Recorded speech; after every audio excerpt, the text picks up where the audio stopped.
From Montana's news leader, this is the MTN 530 News. Good evening and thanks for joining us tonight. I'm Russ Riesinger. This week marks a milestone for our state with the largest supply of COVID-19 vaccines coming down the line. As of tonight, 24% of Yellowstone County residents are fully vaccinated and 36% have had at least one shot. But what safety limitations remain once you do get the vaccine? We're asking that question after Montana Governor Greg Gianforte tested positive for COVID-19 just 4 days after receiving his first dose of the vaccine. Here's Q2's Andrea Lutz with more from health officials on what you need to know after you get a shot in the arm.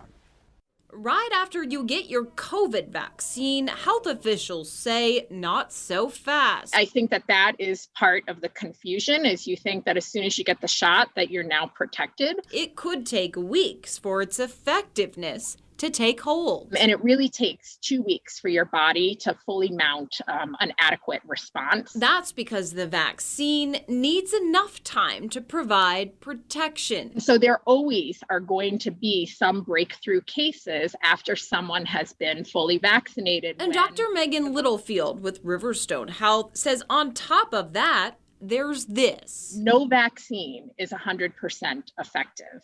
Not just the COVID vaccines, no vaccine is 100% effective. She says there's one major misconception, though, about vaccines in general to address. I just want to dispel that myth that if you get the COVID vaccine, it is not going to cause you to get COVID because it is not the actual virus that you're getting exposed to. So those typical COVID precautions should still be followed. And while it is rare for people to receive both doses and get a positive test, it can happen. The most important thing is that what these vaccines do is they decrease your risk of by a lot by getting infected, and they decrease the severity of the disease if you do contract the virus after you have been immunized. In Billings, Andrea Lutz, MTN News. Thanks, Andrea. And as far as how long the vaccine is effective, that's to be determined. Research has shown the Pfizer vaccine is effective for at least 6 months, but no word yet from researchers on whether a booster will be needed months from now. Montana's First Lady has now tested positive for COVID-19 just a day after Governor Greg Gianforte tested positive. The First Lady is asymptomatic and is currently isolating with the governor in their home in Bozeman.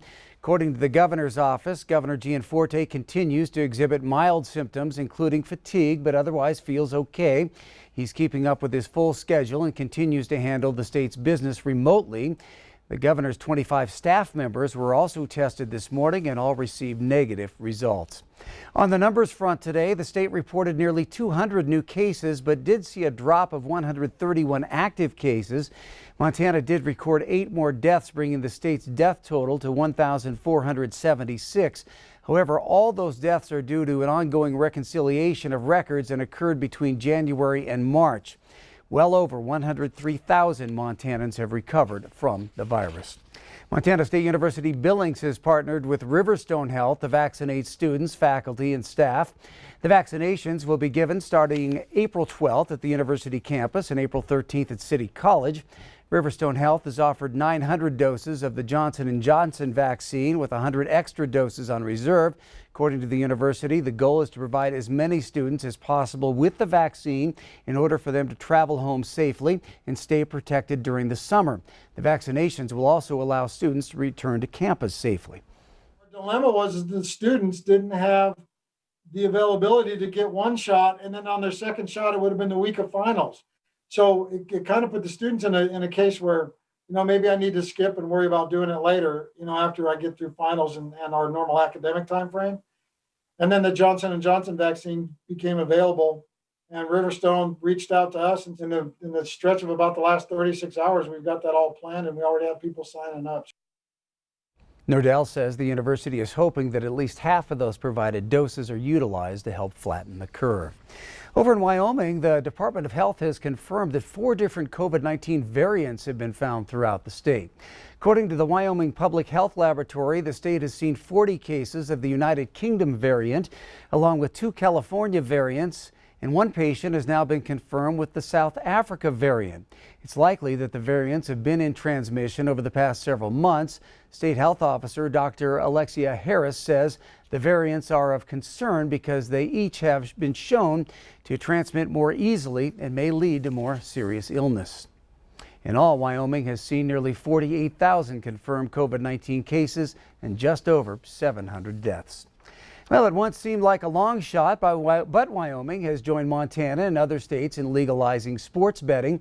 Governor Mark Gordon signed HB 133 into law yesterday. The Wyoming Gaming Commission estimates the state will eventually see $449 million in bets each year.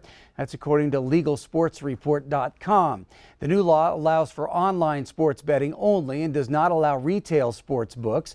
The state will collect 10% of gaming revenues, with the first $300,000 earmarked for gambling addiction treatment.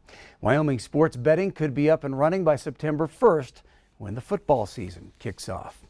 Well, the Montana House is debating 3 bills that provide different visions for how to implement recreational marijuana in the state, with the majority of Republicans asking their members to put all 3 forward.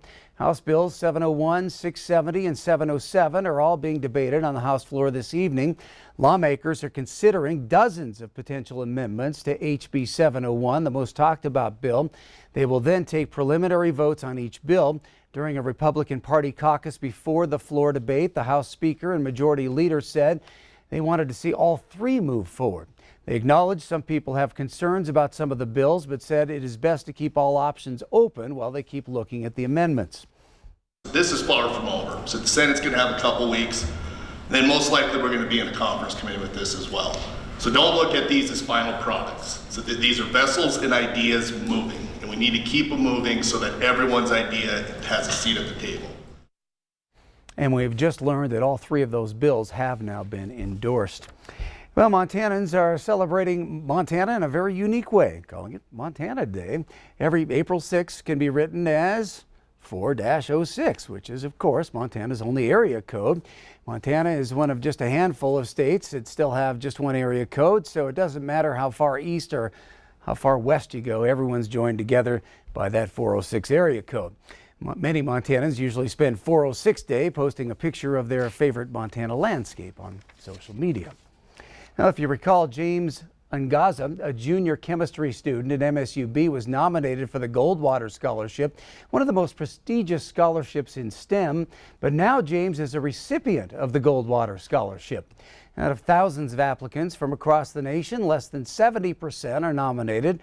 Only about 33% of those actually receive the award. As a first-generation college student and the oldest of 4, he strives to prove to himself and his younger siblings that you can achieve your dreams through hard work. With a future as bright as James, you might wonder what he has planned. I'm studying chemistry to understand the world, and now I continue to study chemistry to change it. And that's something it just dawned on me recently, you know, like what's my goal, what's my purpose? And at the end of the day, I think that my purpose as a future scientist is to change the world and better the lives of people around the world. James says the scholarship will help pay his tuition for the remainder of his time at MSUB. Well, up next on tonight's MTN 530 News here on Q2, we'll meet an athlete who is in stride with spreading the word about unified sports and what that means for the future of Special Olympics. Then a little later, drive, determination, and desire. We'll hear how one Montana man eventually became one of the highest-ranking Native Americans in the entire National Football League. And I can see clearly now that the rain is gone. Well, for the most part. Is it coming back? I'll tell you all about that in the full forecast in just a few.